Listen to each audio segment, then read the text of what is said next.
Welcome to the Road to Accountable AI. I'm Kevin Werbach, professor of legal studies and business ethics at the Wharton School of the University of Pennsylvania. For decades, I've studied emerging technologies from broadband to blockchain. Today, artificial intelligence promises to transform our world. But AI won't reach its potential without accountability, mechanisms to ensure it's deployed in responsible, safe, and trustworthy ways. On this podcast, I speak with the experts leading the charge for accountable AI.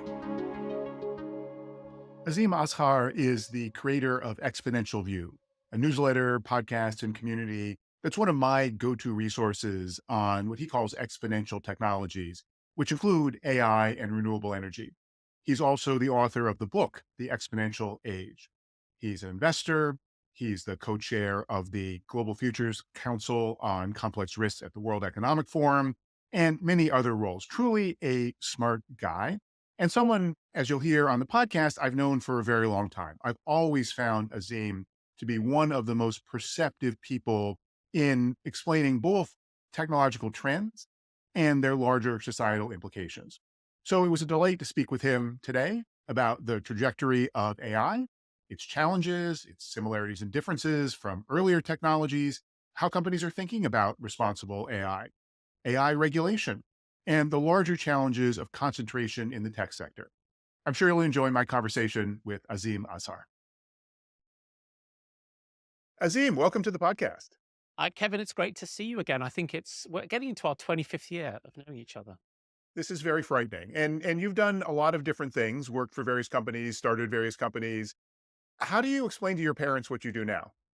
Yeah, well, they're quite excited because, well, my mum is now. My dad passed away last year, but he was even excited because I spent my time researching ideas on my own with my team, and I have a couple of academic affiliations.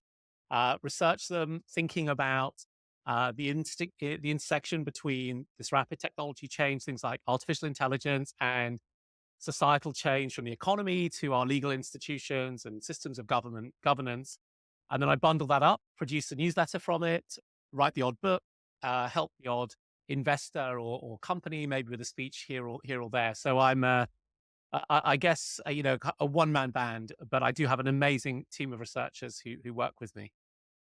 Yeah, it's one of those jobs that probably didn't exist before, but now you can be a real force multiplier, which is wonderful.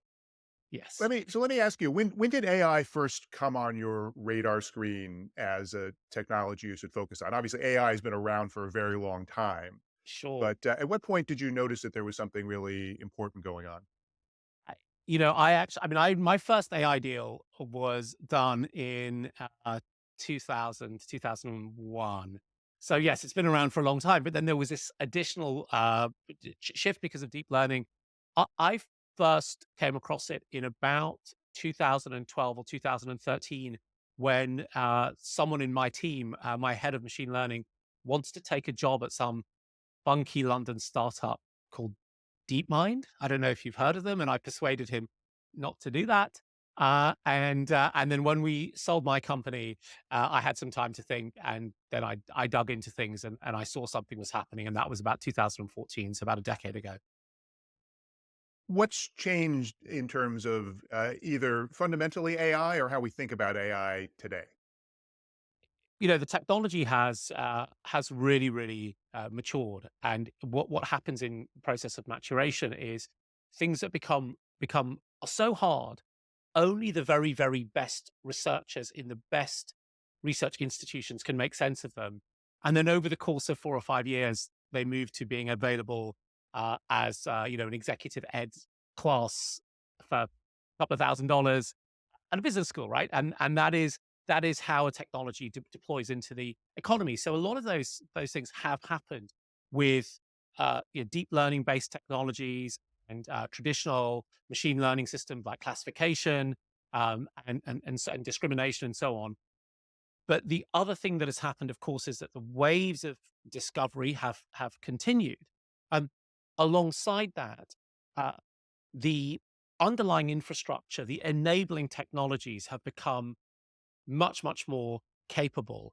And that means that for a business, they need to have less expertise than perhaps they did a decade ago to get into these technologies. And they're supported, of course, by the systems integrators, the consultants who are the ones who really drive enterprise IT spending. And so what we see, which I think is pretty fascinating, is not just maturation of the technology that makes it more accessible to people, but also this continued drumbeat of absolute cutting edge breakthrough innovation to the point that you and I have been in the tech industry for a while. Uh, it is very much very sort of moments of Lenin. Decades are happening in weeks, sometimes in the same day. I mean, you finish reading one tweet and something else enormous has happened while you're reading those 200 odd characters. But people in the tech world always like to say that this is the transformative time. This is the disruptive moment. This is the inflection point. Are we really at one of those points? What is it that makes you think that now it's really true? Y We always say that, because it's self-serving. And what's different, I think, this time is um, let's look at a corporation. If you've got the C-suite, the C-suite are people who are likely in their mid-50s through to their early 60s, which means most of them have had careers using computers. And they've had computers on their desks, and they know how to use Excel. They probably did some time doing PowerPoint, uh, and so they're much more computationally savvy than C-level execs, even when the iPhone came out. And they've had 20 or 30 years to digitize their businesses, which is what we've been telling them to do since forever. We're out of that moment of J curve that you see when you sort of have to implement new technology. So that into what that means is that companies are ready to deploy this. But let's then talk about the technology. So what happened with large language models was we turned computers into that scene. I think it's Star Trek 4 when they're trying to move the whales, and Scotty picks up the mouse and says, "Computer, design me a da da da da da." Right? We finally got there. We can talk language to computers, and computers talk language back to us. And since humans essentially construct their entire world through the passing of messages in the form of language, that has allowed us to bring the capability of computers into those moments. And one of the things that is so beautiful about using something like ChatGPT is that in the old days, so November 2022, uh, if you wanted to do a particular type of analysis, you had to configure that analysis into a way that a computer understood. So you took your mental model of the world, and that's why some people are good at programming and others are less good, because those people who can convert this sort of squishy human world into flawless logical code do so, and they do that translation. But now with ChatGPT, I can say, hey, listen, I kind of want you to do a MECE analysis on this list of issues. Do it for me, and it comes back and it presents as well as a grad student, which is I think is pretty impressive. So I think those two things lend us to think that there are the ingredients for an inflection. So my main focus in this podcast is on responsibility and accountability for AI. Let me just first ask you, generally, how do you think we're doing in those dimensions? Can we mention that we're recording after the Google Gemini fracas, uh, which I want to has ask you about that. We will get to that. okay, Yes. so we'll get to that. Uh, I think we are doing um, the awareness of the issue is much, much higher than it was 7 or 8 years ago. I mean, I remember in 2015, writing about all these issues with Google Images and, ML systems that couldn't recognize dark skin. And there were no teams. There was no discipline. There was not much academic study. We didn't do the kind of evaluations either a priori or sort of ex ante, pardon me, or ex post um, of the systems. And I think that has changed over the last 7 or 8 years. So that's worth paying attention to. We in 2014, the reason these things weren't done was because people didn't know how to do them. No one really even thought to do them. And so the systems behaved the way they did. Now, after a lot of work by civil society, by academia, by activists, we do think about these things. And then the question is, of course, it's often embedded into sort of the belief systems and the narratives in the world at the right time, right? And just so I think that some of the things we've seen have been whatever the rung above the ladder, above the rung on the ladder above the idea of performativity is. So we're getting to that stage with some of this where people beat the responsibility drum really, really hard, perhaps harder than it needs to be beaten. I think Sundar Pichai at Google is somebody who does that a little bit more than perhaps he needs to.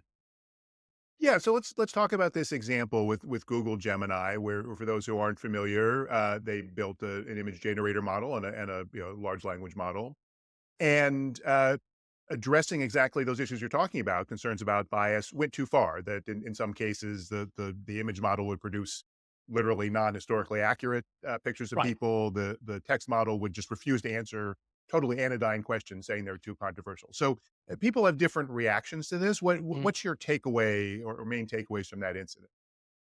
Well, it's complicated. I mean, I think the absurdity of some of the outputs of Gemini can't be denied, right? So the idea that you might say, give me a picture of soldiers, German soldiers from World War II, and it doesn't come back with them looking at all like how they should, or one I saw on Twitter recently, which said, "Who caused more deaths, Elon Musk's tweets or Adolf Hitler?" And Gemini sort of prevaricates and ums and ahs and says it's an ambiguous question, which is just the sheer absurdity. So I think that it highlights two issues. The first issue is that large language models are very difficult to control. They are not like machines that we have built in the past. And so, in the moment of trying to control them, you are choosing between helpful and harmless. And there seems to be right now in the methods that are used by these companies really a trade off between the two. But it's a bit more complicated than that because you don't exactly know how much helpfulness you have to give up in order to make it harmless. And in a situation like that, I think you will always, I'm going to use a bit British phrase here, over egg it, right? You'll always err on the side of caution in order to avoid the harmful nature of it. And then you sort of end up slightly in this absurdity. But I think there's a second issue, which is that, we have to recognize that the world in which we currently live, not the one we want to live in, the world we live in is mediated by a small number of large technology companies. And that means that the AI they build will become our interface between us and the real world and the resources that we want to access. And so somebody has gone off and stuck this resource in between me and the world. I mean, you have to go to Gemini today, but in 2 years' time, everything you do on Google will be filtered through it. And they've gone off and made certain decisions, this harmless, helpless trade off, other decisions in particular about what they consider harm. And to me, this is a public infrastructure, right? This is a public infrastructure, it's a utility, maybe it's a type of good, public good.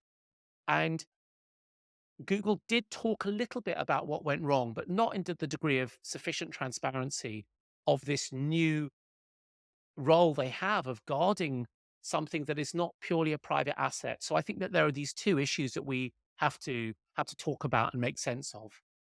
Okay, no, that's a good point, and that's I want to talk about the issue about the power of the intermediaries and the big tech companies. But let me just first push you a little bit more on Mm, the question about the capability of controlling the models. Your book was called is called Exponential Age, and you talked right. about how technologies like AI and renewables are on these exponential growth curves.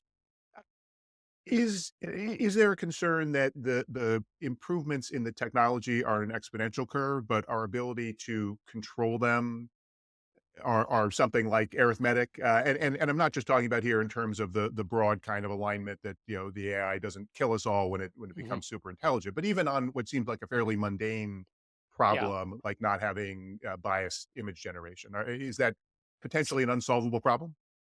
So I think that this isn't a case of the type that I describe in my book. I mean, the ones I don't describe in my book are really about um, how the how the state and the institutions of the state and the people who comprise that are able to respond to this pace of change. I think what we're seeing in Google Gemini is much closer to um, what happened in the early years of jet-powered passenger planes. So these emerged in the early 1950s, and one of the first of those was made by a British company. We don't have names like this for aircraft companies anymore. De Havilland. It's so elegant. It's straight out of Downton Abbey, the de Havilland Comet. I think something in the order of 40 of these crashed. I mean, they make Boeing look like, absolutely pristine, whiter than white safety record.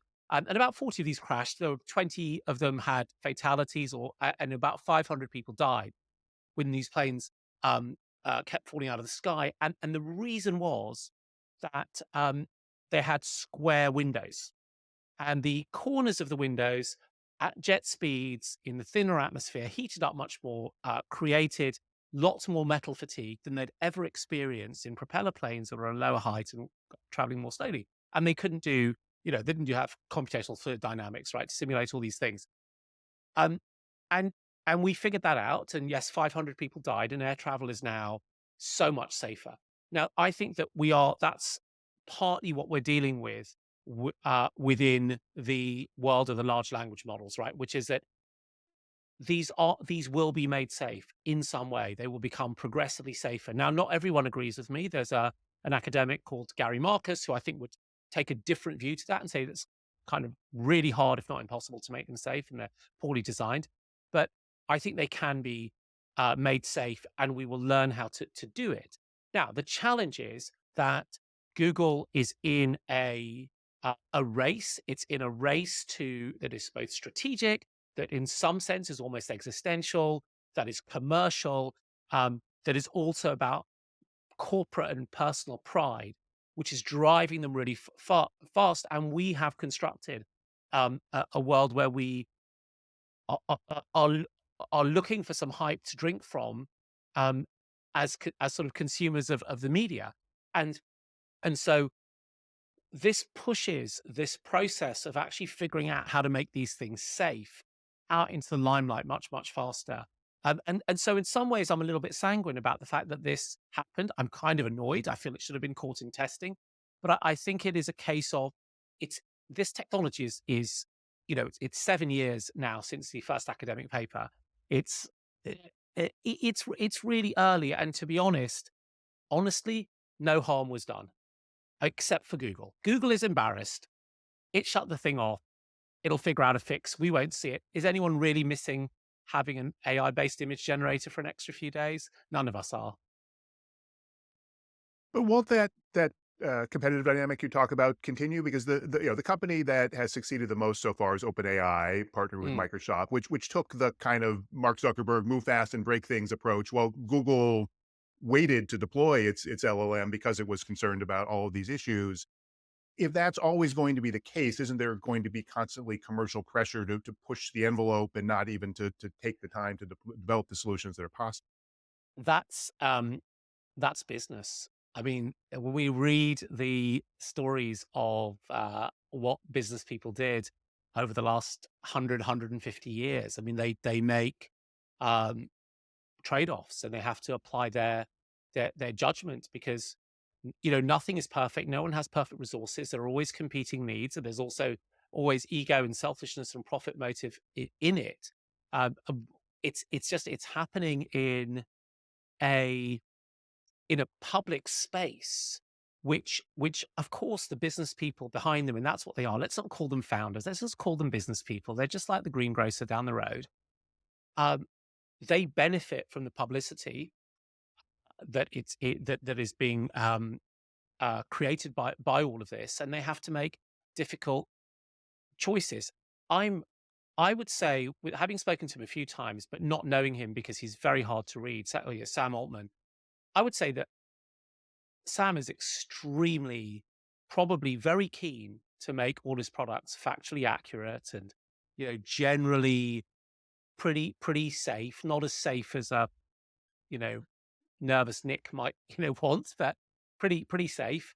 Um, but and he's just waiting for them to develop those capabilities, and he at the at that moment he wants to go out and win market share. And what's happening is it's happening in this public domain with all the noise, by the way, Kevin, of this idea that these LLMs will crawl out of our fridge, like if you've seen the film Gremlins, and you feed them and give them water, and they turn really nasty, like that, and take over our world. Which again, I don't think they will. So I think we're in this funny stage where we should just kind of look at this and calm down a little bit. And in that calmness, it can still be a transformative technology. I mean, that can all be true at the same time. One of the important things about this wave of technology is that we have these big platforms that are building the AI systems, but every company on earth probably is going to use them in one way or another, with some amount of either their own technology or just taking things off the shelf and deploying them. You talk to executives of a lot of companies Mm. about AI. How are they thinking about these questions of responsibility and accuracy? What does it take to persuade them to make the right trade-offs? I think in general they take it very seriously, and it comes up surprisingly unprompted in the conversations that I have, and people talk about their responsible AI teams, or they'll say, "Well, we have to roll this out responsibly." I mean, there are some variations, and for some it's a responsibility with a bit of a wave of a hand to say, "Don't talk to me about it." With others, it's more engaged. But I think that comes back to uh, a little bit earlier in our discussion where I said that the way things have moved over the last 7 or 8 years is that companies are taking this quite quite seriously. I and perhaps the challenge is that how much of that is simply just lip service, and how much of it is really deeply embedded in what companies try to do. And of course, the thing is, Kevin, that how much do we want our companies to do? The founder of the outdoor wear company, Patagonia, perhaps is that, Mhm. who was sort of famous. He says, business will always leave a footprint, right? And we can't pretend it won't. And our job is to try to make it as small as we can. And I don't think it's necessarily a company's job to um, act responsibly or act ethically. That is the job of. I mean, it's the job of the law and whatever is delegated to regulators to say these are the parameters within which you should act. Now, you should act in that way and comply to this law. Otherwise, we're going to come in and find those breaches, and we are going to enforce actions against you. So, yes, I'm excited that CEOs care about it and they're not spending their time trying to figure out how to kind of wind their way out of their obligations. But I think it's a bigger issue that those obligations are not clear, they're not clearly defined, and so that the companies really know what the rules of the game are.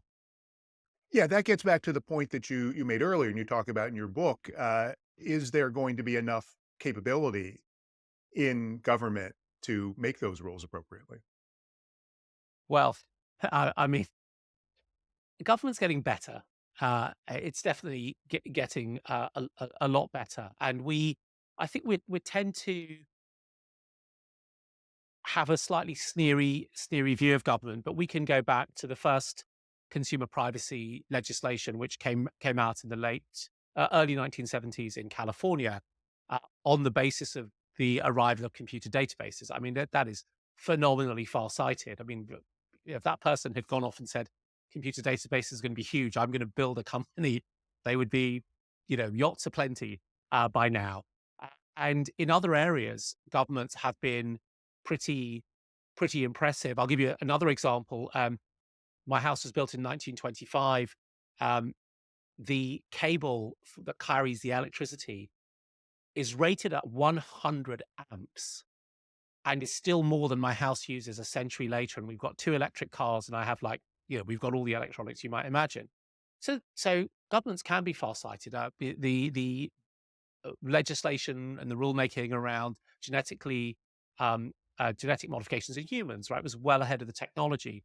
Um, but we have governments, I think, started to slow down for historical reasons. And in my book, I talk about Reagan and the air traffic controllers and so on. But of course, that process of deregulation had started under Carter, and if you come at the back end of 25 or 30 years, where the notion of good in the context, the intersection between government and business, is about pulling regulations back, as opposed to recognizing that it is a presence of clear regulations, clear enforcement, a mandate for compliance that has allowed the pharmaceutical industry and the financial services industry to grow as big as they have. Of course, we're always going to feel the government is going to not have that capability. Now, I do think that they have really moved, and I can speak about the UK. I mean, the quality of people in policy, that is the civil service who will brief government on these issues, is really deep. Now, I just don't know if there are enough of them, but they're getting really quite good, and I wouldn't sort of besmirch them in any way. Um, our government, on the other hand, maybe that's for an offline discussion. Fair enough. But with regard to AI, different governments are taking different approaches. And so Mhm. you mentioned the UK. It seems that actually this is one set of issues where Brexit has actually made a pretty dramatic difference. On a lot of things, there's not a great deal of substantive difference between what's happening, the laws in the UK and Europe. But Right. the European Union has, adopted, is in the final stages of this, very extensive, very prescriptive AI Act.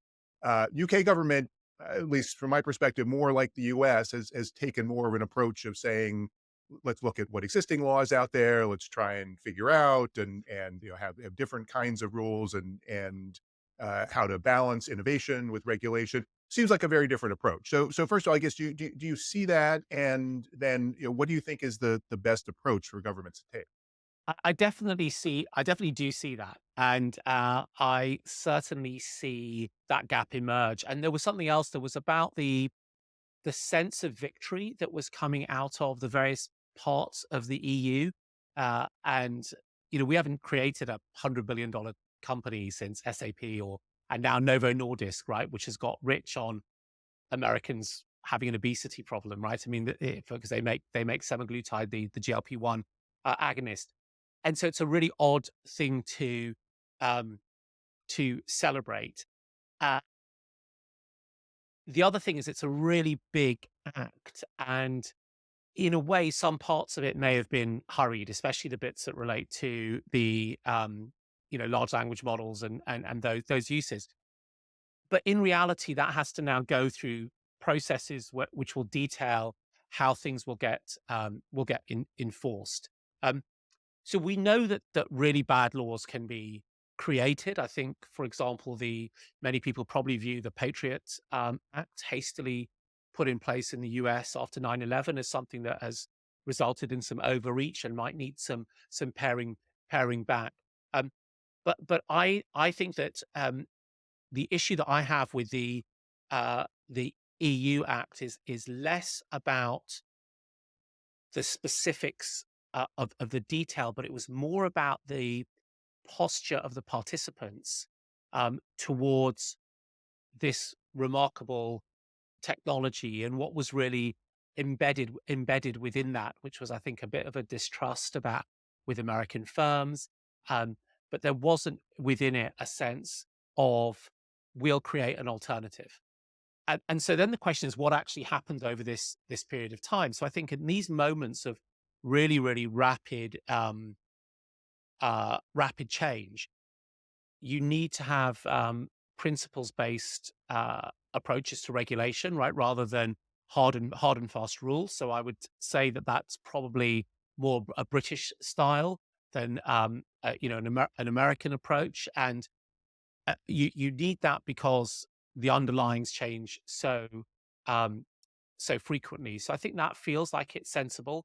But the other thing that I think will end up happening is that there will be an increasing harmonization of the ways in which nations look at certainly economic and industrial applications of AI. And the reason I think that they'll start to harmonize will be because we're in a search process of the what method works best. Every country will benefit if it can access if technology companies can access their markets on equal terms. So that will also start to drive some degree of consistency across the piece. Where I think it may differ will be, and this is probably going to be quite a large part of AI, to be honest, aspects that connect to um, culture, identity, or potentially national security issues, which was also the first sticking point, of course, with the internet, where countries sort of started to cleave themselves away. But I think what we saw with privacy was that there was a lot of harmonization. So basically, every global company is complying with the European GDPR, either because they have operations in Europe or because there's just no point in building two completely different systems. But I don't think anyone, even the people in the EU would, in the European Commission, would say things are great on privacy. That the practices have tremendously improved because we have this agreement on this comprehensive set of standards. So Mm. how do we get to a point where the actual substance improves, which, as you noted, companies, they want to hear government telling them what to do, but they have a role in helping governments understand what the capabilities are and what could happen.